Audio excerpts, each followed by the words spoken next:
और जो ही साथी, आज एक ऐसी सीट के बारे में हम लोग जानेंगे जिसका नाम लेकर भारतीय जनता पार्टी वालों का हालत खराब हो रहा है, जिसके नाम से प्रधानमंत्री हो या गृह मंत्री अमित शाह हो लगातार खौफ में है। हमारे पीछे तस्वीर देख सकते हो। इस तस्वीर में मरहूम शहाबुद्दीन साहब हैं और उनके बेटे ओसामा साहब हैं और बिहार के अगले मुख्यमंत्री तेजस्वी यादव हैं। आज जानेंगे कि रघुनाथपुर विधानसभा सीट पर 2025 के इस साल में हो रहे विधानसभा चुनाव में क्या समीकरण है, राजनीतिक समीकरण क्या है। क्या इस बार नौजवान ओसामा साहब विधायक बन पाएंगे? आप हमारे पीछे तस्वीर देख सकते हो। शहाबुद्दीन के बेटे ओसामा साहब क्या इस बार रघुनाथपुर से पहली बार विधायक बन पाएंगे? शहाबुद्दीन का दबदबा आज भी है कायम। आज जानेंगे कि शहाबुद्दीन के बेटे ओसामा साहब क्या इस बार रघुनाथपुर विधानसभा से विजय श्री की प्राप्ति कर लेंगे? भारतीय जनता पार्टी के लोग आखिरकार क्यों ओसामा साहब का जिक्र अपने रैलियों में, अपने मंचों पर क्यों करते हैं? आप यहां पर, अगर आप ये वीडियो यूट्यूब पर देख रहे हो तो चैनल को सब्सक्राइब कर लो, फेसबुक पर देख रहे हो तो पेज को फॉलो कर लो भाइयों। अब यहां पर देखिए, यह रघुनाथपुर विधानसभा चुनाव परिणाम 2020 है और शहाबुद्दीन कोई परिचय के मोहताज नहीं, यूपी बिहार हो या देश का कोई कोना। यहां पर आप देख सकते हो रघुनाथपुर विधानसभा चुनाव दो परिणाम 2020। उम्मीदवार का नाम हरिशंकर यादव राष्ट्रीय जनता दल से चुनाव लड़े थे। यहां पर आप देख सकते हो मनोज कुमार सिंह लोक जनशक्ति पार्टी से चुनाव लड़े थे और राजेश्वर चौहान जनता दल यूनाइटेड यानी नीतीश कुमार की पार्टी से चुनाव लड़े थे। लेकिन राष्ट्रीय जनता दल यहां पर 67,757 वोट हासिल करती है, जबकि मनोज कुमार सिंह एलजेपी से 49,752 वोट पाते हैं, जबकि राजेश्वर चौहान जनता दल यूनाइटेड से 26,162 वोट पाते हैं। अब यहां पर परिणाम देख लीजिए, 17,965 वोटों से तेजस्वी यादव की पार्टी आरजेडी चुनाव रघुनाथपुर विधानसभा से 2020 में जीत जाती है। लेकिन यहीं पर भारतीय जनता पार्टी के जो गठबंधन के यहाँ पर साथी थे, जनता दल राजेश्वर चौहान जो लड़े थे, वो तीसरे नंबर पर होते हैं। लेकिन अब आगे चलते हैं। आप यहाँ पर देख सकते हो 2025 के विधानसभा चुनाव में, यानी अब की बार रघुनाथपुर विधानसभा से ये उम्मीदवार हैं। ओसामा साहब आरजेडी से उम्मीदवार हैं, राहुल कुमार सिंह यहाँ पर जीएसपी से उम्मीदवार हैं और विकास कुमार सिंह जदयू से उम्मीदवार हैं साथियों। अब यहाँ पर 2025 के विधानसभा चुनाव में यहाँ पर इन तीनों के बीच में मुकाबला है। अब यहाँ पर आगे देखिए आप, यह है रघुनाथपुर विधानसभा के विधायकों की सूची। आप यहाँ पर मैंने लगा दिया है आपको समझाने के लिए कि यहाँ पर कितनी बार कौन पार्टी जीती, इसको समझना बेहद जरूरी है, तभी आप खेल आगे समझ पाओगे। अब यहाँ पर देख सकते हो 2020 में हरिशंकर यादव आरजेडी के सिंबल से चुनाव लड़ते हैं और 17,965 वोटों से चुनाव जीत जाते हैं। फिर वही हरिशंकर यादव जी जो आरजेडी से चुनाव लड़ते हैं, यहाँ पर आप देख सकते हो 10,662 वोटों से, यहाँ 22 वोटों से चुनाव जीत जाते हैं। लेकिन यहाँ पर अब देखिए, यहाँ पर 2010 में जो रघुनाथपुर है वहां से विक्रम सिंह बीजेपी से चुनाव लड़ते हैं और 15,112 वोटों से चुनाव जीत जाते हैं।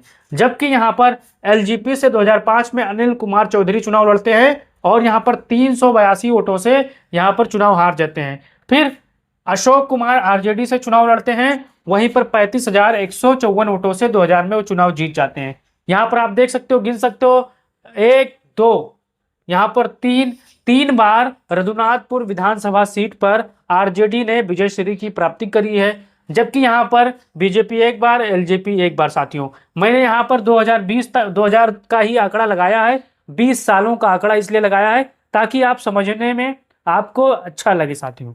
अब यहाँ पर आगे देखिए, रघुनाथपुर विधानसभा सीट पर जातिवार जनसंख्या कितनी है, जनसंख्या और मतदाता समीकरण। 2024 में चुनाव आयोग द्वारा जारी आंकड़ों के अनुसार रघुनाथपुर विधानसभा क्षेत्र की कुल जनसंख्या 5,14,214 है। यानी ये आंकड़ा अभी लोकसभा चुनाव का है, जिसमें 2,60,256 यहाँ पर पुरुष हैं और 2,53,958 महिलाएं हैं शामिल है। वही कुल मतदाताओं की संख्या 3,82,63 है, जिसमें 1,57,700 यहाँ पर 22 पुरुष हैं और 1,50,530 महिलाएं हैं और 11 यहाँ पर ट्रांसजेंडर हैं, किन्नर है साथियों। अब यहाँ पर पिछले कई चुनावों में यह मतदान प्रतिशत 53 से 55% रहा। यानी अगर पिछला कई चुनाव उठाओगे तो यहाँ पर 53 से 55% लोग यहाँ पर वोटिंग करते हैं। अब यहाँ पर आगे देखिए, रघुनाथपुर विधानसभा सीट पर जातीय समीकरण क्या है।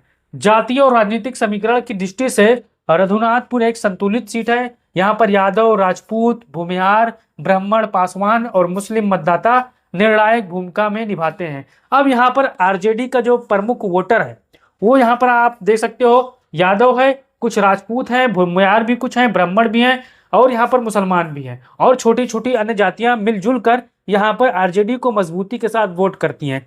लेकिन जब बात यहाँ पर शहाबुद्दीन के बेटे ओसामा साहब की आती है तो मैं आपको बता दूं, शहाबुद्दीन साहब ने अपने जीवन में बहुत ही ऐसे काम किए थे जो यहाँ पर बच्चों के लिए, बच्चियों के लिए, हर धर्म हर जाति के लिए।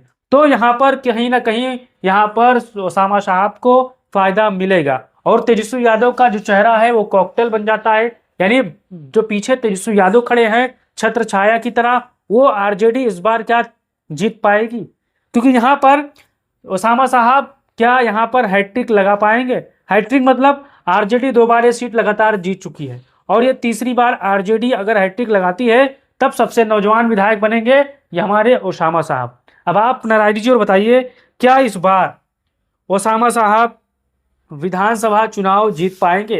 अब अमित शाह और भाजपा के लिए क्या दिक्कत है, दरअसल भारतीय जनता पार्टी और नीतीश कुमार को उन्होंने बाहुबलियों को टिकट दिया है, अपराधियों को टिकट दिया है, वो अपना नहीं बोलेंगे, बोलेंगे किसका, ओसामा साहब का। अब ओसामा साहब के पास अगर आप जाइएगा, चेक करिएगा तो कोई बड़े केसेस नहीं है साथी, छोटे छोटे केस हैं और वो खत्म हो जाएंगे। अब शहाबुद्दीन का डर अमित शाह को लेकर इतना है साथियों कि वो मंच पर खड़े होकर ओसामा साहब का जिक्र करते हैं। शहाबुद्दीन का डर भाजपा को इतना है कि बिना शहाबुद्दीन का नाम लिए भाजपाइयों के खाना तक नहीं पचता है, क्योंकि भारतीय जनता पार्टी ने और नीतीश कुमार ने बड़े बड़े अपराधियों को टिकट दिया है, लेकिन वहीं पर आरजेडी ने न के बराबर अपराधियों को टिकट दिया है। लेकिन भाजपा और नीतीश कुमार को तेजस्वी यादव के अपराधियों की टिकट दिखेगी, लेकिन उनके जो अनंत सिंह हैं, आनंद मोहन है और तमाम बड़े बड़े माफिया अपराधी जो टिकट उनको दिया है, चुनाव लड़ाया है, वो भाजपा और अमित शाह को नहीं दिखेगा।